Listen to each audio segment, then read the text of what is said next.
Kenapa Indonesia ketergantungan terhadap kedelai Amerika?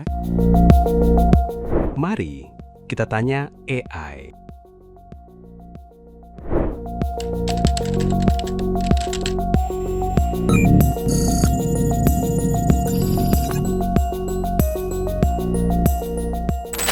Tepat nggak ya jawaban AI? Kita verifikasi ke tim riset historia.id. Poin 1, penjelasannya udah tepat, tapi AI tidak menjelaskan kenapa impor itu lebih unggul dan para petani lokal tuh jadi terdampak. Faktanya, ketergantungan impor kedelai itu sudah terjadi sejak masa Hindia Belanda. Menurut William dan Akiko dalam History of Tempe and Tempe Products, menjelaskan bahwa Hindia Belanda menjadi salah satu pengimpor terbesar di dunia pada tahun 1920-an. Hal ini dikarenakan kedelai impor jauh lebih berkualitas dan sangat memuaskan. Dampaknya, para petani lokal jadi malas untuk menanam kedelai karena panennya yang sangat lama, tapi dijual dengan harga yang sangat murah. Berarti nomor 1 kurang tepat. Poin 2, udah tepat. Ketergantungan ini juga berkaitan dengan permintaannya yang sangat tinggi. Hal ini berawal dari penemuan tempe dan tahu di Jawa.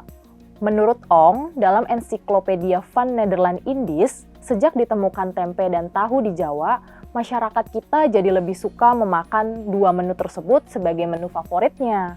Hal ini dikarenakan tempe dan tahu ditemukan oleh rakyat biasa dan bisa diproduksi secara murah. Makanya karena peminatnya yang tinggi tapi produksinya yang minim, akhirnya kita melakukan impor deh. Berarti nomor 2 sudah tepat. Poin 3 kurang tepat nih. Karena selain alasan impor lebih murah, tapi juga ada kebijakan pemerintah yang tidak mendukung produk kedelai dalam negeri. Hal ini dikarenakan permintaan kedelai itu sangat tinggi, akhirnya kebutuhan kedelai nasional tidak bisa mencukupi hal tersebut. Makanya, pemerintah akhirnya membuka kebijakan untuk melakukan impor secara besar-besaran. Bahkan, pemerintah memberikan bea impor 0%.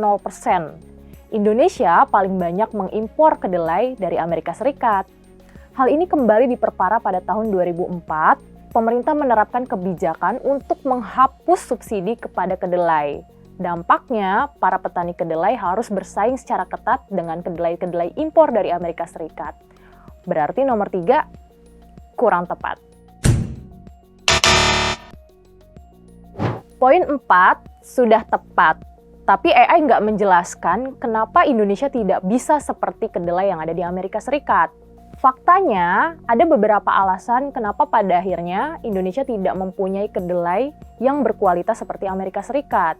Di antaranya lahannya yang sempit, terus juga proses panennya yang sangat lama, hingga akhirnya ketika dijual itu memiliki harga yang lebih murah. Makanya para petani lokal enggan melakukan produksi secara kualitas dan besar-besaran.